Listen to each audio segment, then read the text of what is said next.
Voilà, merci mesdames, mesdemoiselles et messieurs, chers téléspectateurs.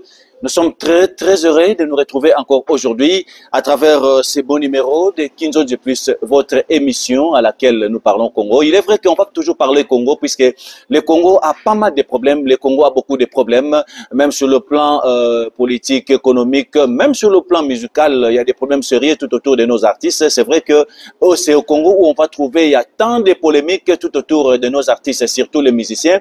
C'est la raison pour laquelle, excusez-moi, j'essaie un peu d'éveiller la conscience de tous les artistes congolais, quels que soient les artistes musiciens, même sur le plan, même les artistes comédiens.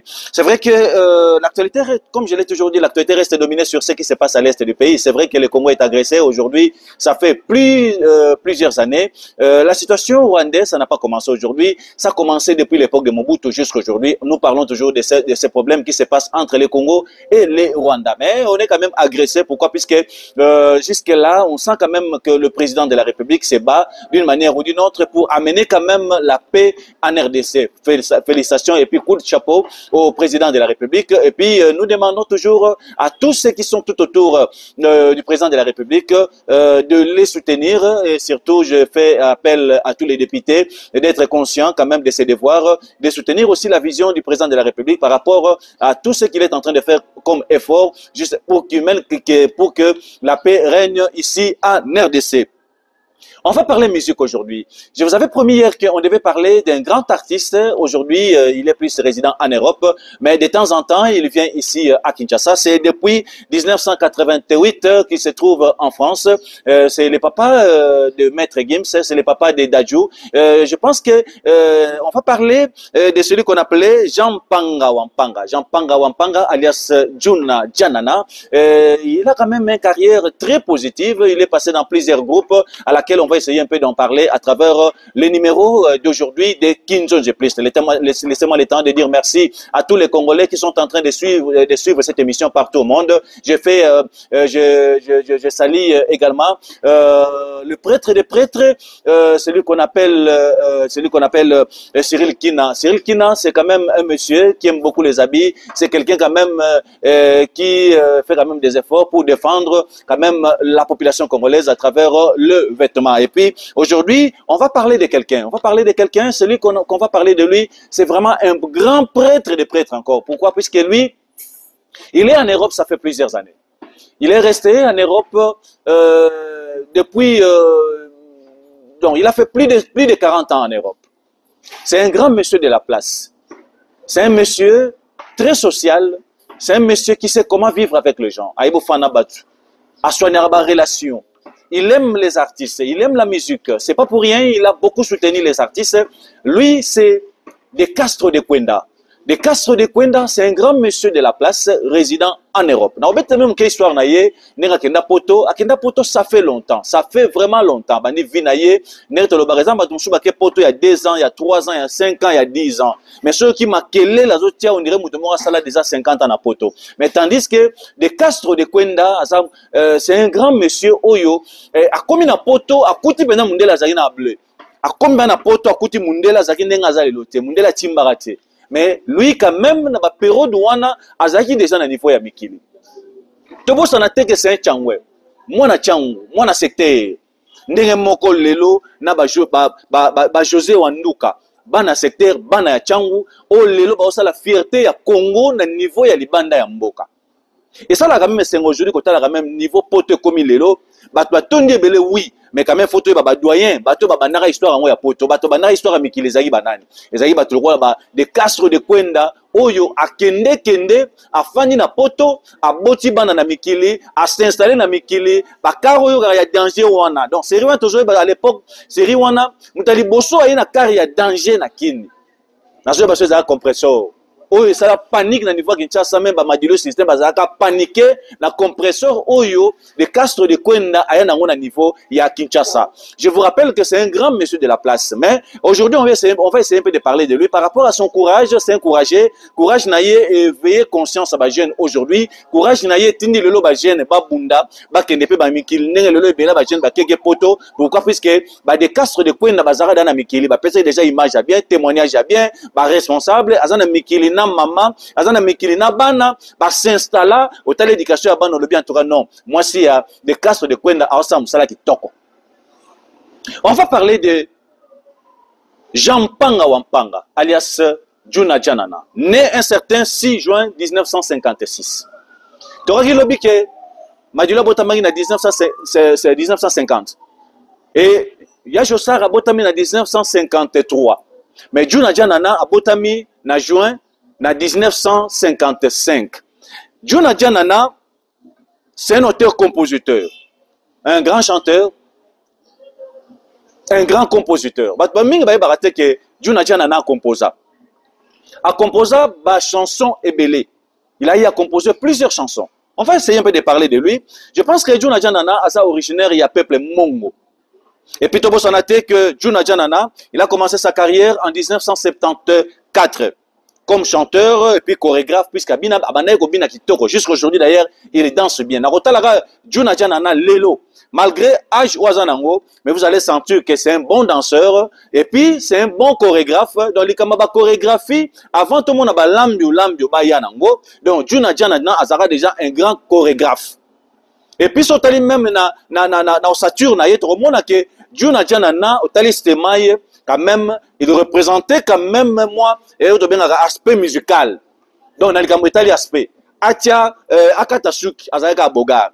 Atia Lox Azalaka Bogar. Ata Katine Kovo Azalaka Bogar. Donc Juna Janana était comme ça. Mais tout le monde sait que avant l'orchestre Shockstar, puis c'est baby, qu'on découvrir Juna Janana mingi au sein de l'orchestre Shockstar. C'est vrai, Shockstar, c'est un mot mais ça là quand même qui est matissé sur Junana. Et puis c'est ce qui a fait en sorte que baby découvrir sur Junana ma kasi koleka. Puisqu'à jouer pendant moi temps na katia Shockstar, surtout avec l'album Rihanna et avec la danse Suelema que vous allez suivre très très bientôt là, vous allez voir que c'est ce qui a propulsé encore plus pire encore Juna Janana. Mais avant l'orchestre Shockstar, Juna Janana, il est passé dans plusieurs orchestres. Entre autres, il est passé par l'orchestre Balajoie, à l'époque, orchestre Balajoie, Juna Janana à l'Egapewana, et puis il est passé encore par Langa Langa Stars. Aleki na langa stars et puis à part wana azalaki lisusu na ba groupe mususu ya mike. Donc Juna Janana, il a quand même un bon parcours, c'est quelqu'un à servir Congo sur le plan musical et Kino Lelo, il a toujours été présent. Tobo sanate que na Katia Shock Stars, Juna Janana a eu à composer plusieurs chansons à laquelle on va découvrir à travers cette émission. Deuxièmement, Tobo sanate que à travers Shockstars, bah tu as découvert que Juna Janana surtout dans les caméras danse, loketo, puisqu'il y a Bina. Donc au Bina Junana, quand il danse, vous sentez que même tant que termine à droite côté, et puis à droite côté, tous qui par exemple na tu le vois là défunt de Baba.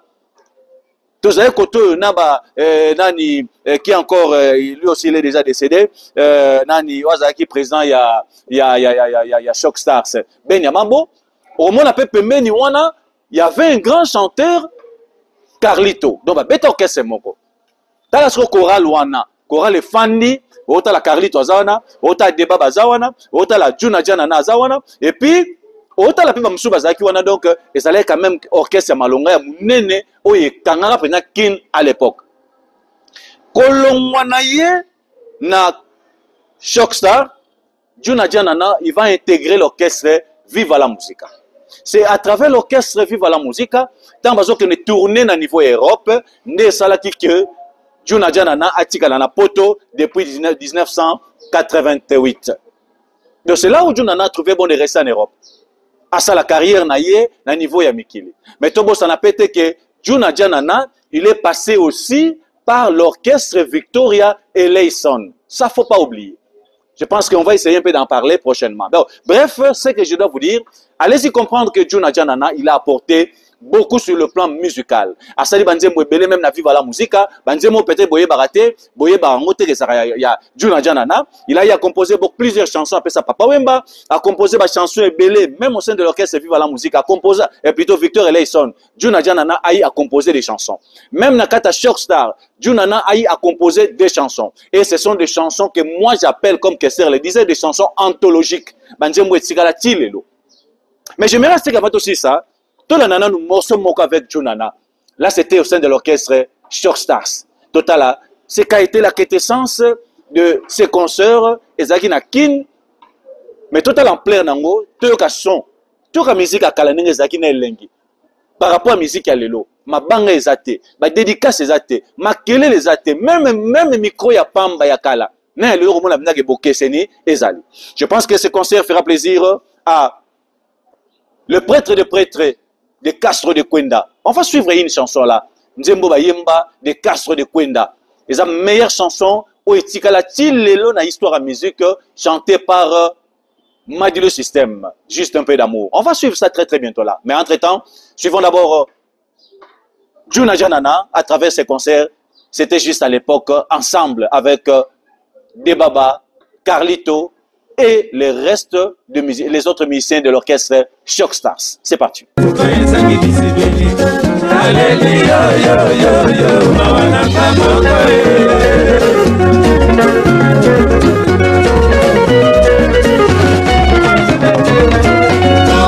La tanga le potana loketo la tanga sigita. Noela la tanga le potana loketo la tanga sigita. La tanga modela mama kaza pona zoto la tanga sigita.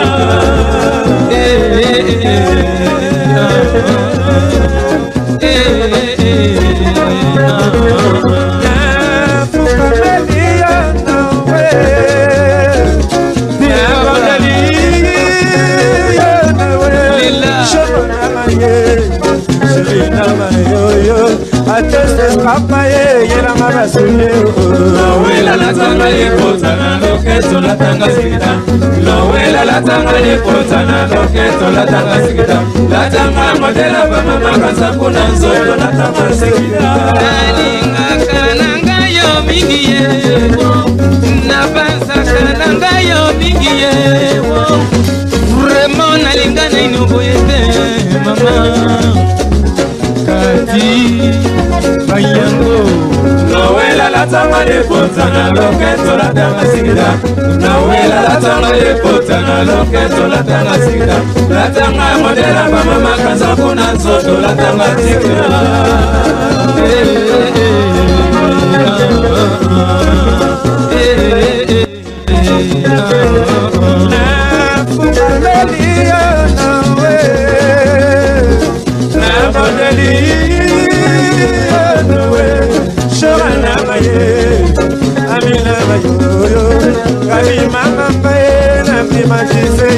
Noela la tanga le potana loketo la tanga sigita. Noela la tanga le potana loketo la tanga sigita. La tanga modela mama kaza pona zoto la tanga sigita. Nalinga kananga yo mingiye, na bansa kananga yo mingiye. Vraiment nalinga na nyongoyete mama. Kati, oh takia. Noela la tanga le potana loketo la tanga sigita. Noela la tanga le potana loketo la tanga sigita. La tanga modela mama kaza pona zoto la tanga sigita.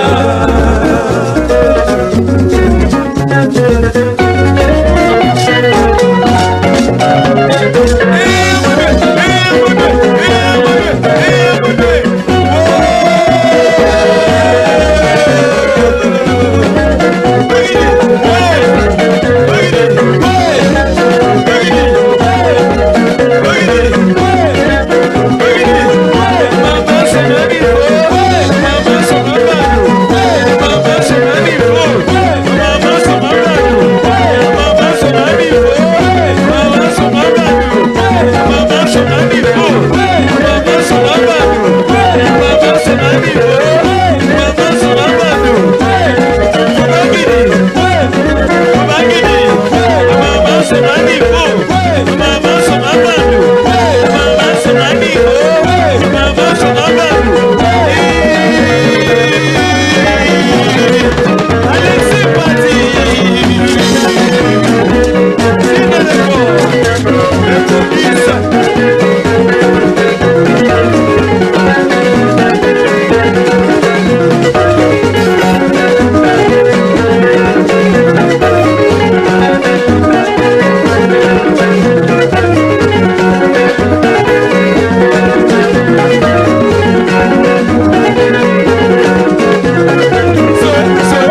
Je pense que l'album Rihanna a sorti en 1986. Et ça, l'album, ça a succès, hein? Ça a succès à danger à l'époque. Et c'est par là que j'ai eu l'occasion de découvrir sur ma casse Juna Janana. Mais il ne faut pas oublier que Juna Janana est passé aussi par Langa Stars. Avec les 7 patrons, il était là. Il était là. Donc c'est un ancien, c'est un doyen. C'est une légende, s'il faut le dire. Oh, peut-être Batuna va découvrir été. Juna Janana, il a apporté beaucoup de musique. À même fait, Otobenga le rôle quoi, Otobenga le rôle moi feeling, hein, même feeling la musique. Pour moi, dans la chorale, même temps dans la Shockstar, on ressentit pendant la podium, place Juna Janana, on ressentit pendant mouvement isa. Ya azaï le rôle en muta machakado. Battement ba même feeling na ndoule, na podium on sentir il était toujours en mouvement. Donc quand il danse, vous sentez réellement que aza. Et puis OK c'est ça. Contrairement à Carlito, Carlito c'est un grand chanteur, mais côté danse azaki neti kaka. Mais Juna Janana, vous sentez qu'il est un bon chanteur, il dansait bien, et puis il y a même animation à la podium. Sur dans la podium, vous sentez quand même que Junana est là. Donc c'est vraiment un grand à qui on ne peut jamais oublier. Salut à toi, José Wanduka. Depuis Mikili, je ne peux jamais oublier de dire aussi merci, coup de chapeau à Anis Pedro qui est déjà de retour à niveau à Paris. Et puis Nabo Sainte Cyril Kina. Fumuna forme et puis Simo Kimbangu ya Bilamba, Torobo Sanate Léon Manaja, sans oublier Jean-Willy Yaba, on te salue aussi depuis Kinshasa, et puis je ne peux jamais oublier de dire quand même salut à un grand monsieur aussi de la place, là je pense à Honorable Timothée Chimanga. Est-ce que Torobo s'en a vraiment à Taputu? Torobo s'en a vraiment de dire quand même merci et salut à l'honorable Mariquette Moutinga. Et on ne peut pas oublier aussi de dire merci et salut à tous les Congolais qui nous suivent partout au monde. Boza et Belé, mais dans la régie rapidement Tolanda, juste un peu d'amour avec Madilu System. C'est pour le plaisir, il y a Kolonzembo. Kolonzembo est nani? Kolonzembo est de Castro de Kwenda. Moi, na poto à solo. A umela na mikili, a fanda, mukonzi ayoji, je dis bien mukonzi ayoji. Tota la pe ba photo yo, to mona de Castro de Kwenda na mbula ni na lataka yoji. Asala pe na cadeau ya yoji, ensemble ya yoji na pas Madilu System. Na ne sala mate. Donc ba kutani kaka na par hasard ni za bolle kaka bokutani par hasard na Madilu, brusquement à se préparer dans côté Madilu System a dit mais vraiment on joue ensemble à Yoji Bimi Kolo té les cas sur le bi bon ça va, il y a pas de problème vraiment que ça la commande pas peso yango na charge nanga. Et ça coûtait combien à l'époque? Ça coûtait combien pour bilamba na poto ya cher bilamba za mbongo na mikili. Mais des cas sur à sala yango bon on appelle na ba photo wana bozo mona wana pour comprendre réellement que des cas sur de Kwenda c'est quand même un monsieur très social. Afan na batu, aliaka na batu, alingaka batu. Yosko Boyaye. Et Banande. Au revoir.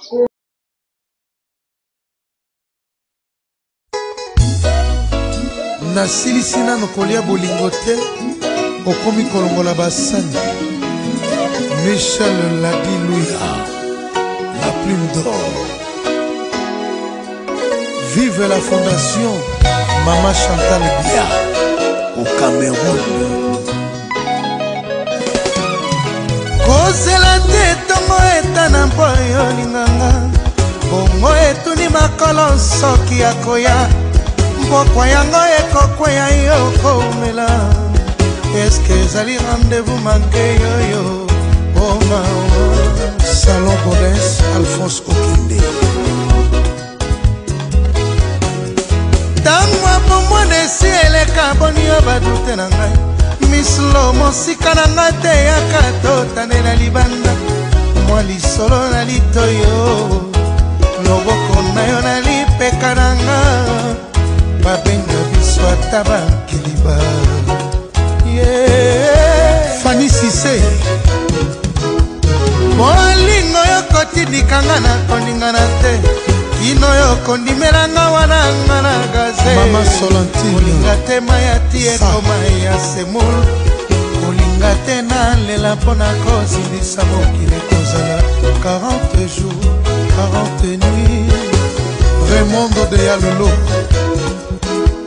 kolingo keba bateka yo te ofele okomisinga na fe rouge etala boule feu boni okokomisanga lokola nyama ya zamba na nalia biloko na nzungu ekobela te mawa. Il suffisait d'aimer, il suffisait qu'on s'aime. Nazambola betangai babina basepela tango nakomaka bebe ekomi na preferaka surtout ya gauche. Misloko tindikanga mbangu te soki okoboya nakobela estoma mabe nanga pembeni bakalite mpe ezali yo moto olakisanga verbe aime. Passage africain chez Suzanne Gypsy Kazai. Ponini okomona eske naza ivoirienne lobelanga mwa liloba na mwa nkanda na absence aspirine alcool mpe ekoki kosalisa mesa ngai mpembe nga napesa yo moindo tosala zebra. Bienvenue Feignon, la mère de Kotoko. Ekozala danse Cardozo Mwamba PDG Full Frankie Villa. Les retrouvailles Maman Leki na Londres. Ekozala danse Adarobole. Le grand saoudien, le parrain de Bruxelles, Roger Sakamoto Rosita. Yaka kobikisa ngai Gode Mpembele. Mon ami personnel Kifwati José Kanda Adanga.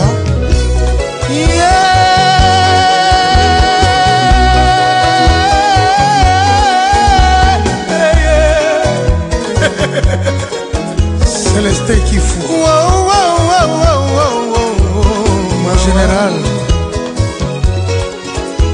bolingo leka wana mona nzela nazokoka te kolula basi basuswe lolanga pembeni ya motema na yo. Miss Love, juste un peu d'amour. Osana Dodoli maya moto suka nango emalili mayo boko sukola suko komela bimbo liboke na ndako suka bafungola juste un peu d'amour. Alain Kanou, Ellie Smith, Kivenda De Castro leka wana mona nzela Loma Compressor nazokoka te kolula basi basu Wadolini lolanga pembeni ya motema na yo. Soisé juste un peu d'amour. Bobette Louvuma maya moto suka nango emalili mabiju mankaka mayo boko sukola suko komela bimbo liboke na ndako suka bafungola juste un peu d'amour. Oh Melambwaki, il suffisait d'aimer. Pigeon, juste un peu d'amour.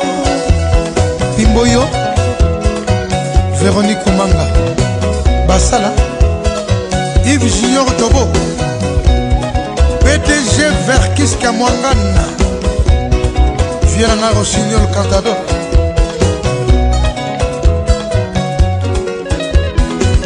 Ngai, Nazakiti, Namoni olembi kotelema, Ozana besoin na ngai, Yakovanda Kodjimi Mukelenge. Exo Boutique, la différence, Charlie Moussoso. Massia France. Abbé Mitterrand. Babi Louvidi. Yafali. De Castro de Kwenda, le Kawana Mona Chantal. Simon. Nazoko Kate Kolula Basi Basuswe. Odette. Lonanga Pembe Nyamote Manayo. Soise. Juste un peu d'amour. Lionel Abaza maya moto suka nango be malili ya Jean maya boko sukola suko komela Eric Lucas bimbo liboke na ndako suka bafungola juste un peu d'amour. Ombre têtue, il suffisait d'aimer. juste un peu d'amour. L'amour, Quito, l'amour.